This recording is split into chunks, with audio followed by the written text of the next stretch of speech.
1から10までのものを数えるとき、よくつを使って数えます。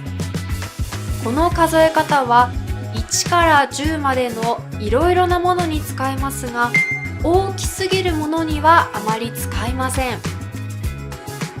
日本語で1から10の数字はこのように数えますね。つを使って数える場合、1から10までの数字はこのように変化します。覚えるのがちょっと大変ですが、普段の生活でとてもよく使いますので、早速数えましょう。1つ、2つ、3つ、4つ、5つ、6つ、7つ、8つ、9つとなります。10だけつはつきません。とつではなくとです。数を聞くときはいくつを使います。いくつですか？です。形があって手に持てるくらいの大きさのものを数えるときは個を使いますよね。個もいろいろなものに使うことができました。つと個はどのような違いがあるのでしょうか。わかりやすい決まりとしては、つは1から10までを数えるときにしか使いません。一方、個はたくさんの数を限りなく数えることができます。数に限りがないことを無限と言います。逆に限りがあることを有限と言います。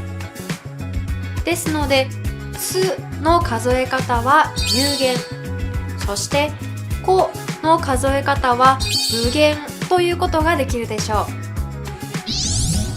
個は基本的に形があるものを数えるときに使います。でも、つは形があるものも形がないものも数えることができます。つを使って数える形がないものには、例、考えやアイデア、やり方、疑問、可能性、理由など結構たくさんあります。このように形がないものを数えるとき、つを使う人が多いですが、その人や状況によっては個を使うこともあるので、その違いは実は曖昧です。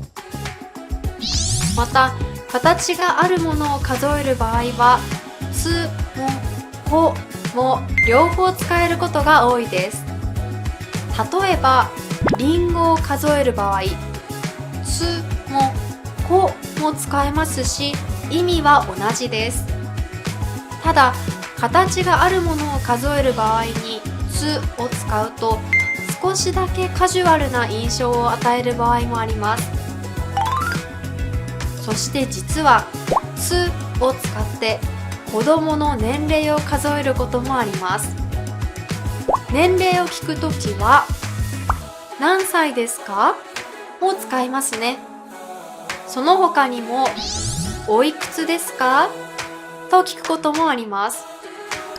その相手が子供だった場合や、その子供の親が答える場合、つを使って年齢を表すこともあるでしょう。つを使った数え方は日常生活でたくさん使います。数え方は本を見ているだけではなかなか覚えることが難しいです。日本人と会話をして実際に使ってみることが一番簡単で一番早いですよ。間違えても大丈夫です。一つ一つ言葉を覚えてくださいね。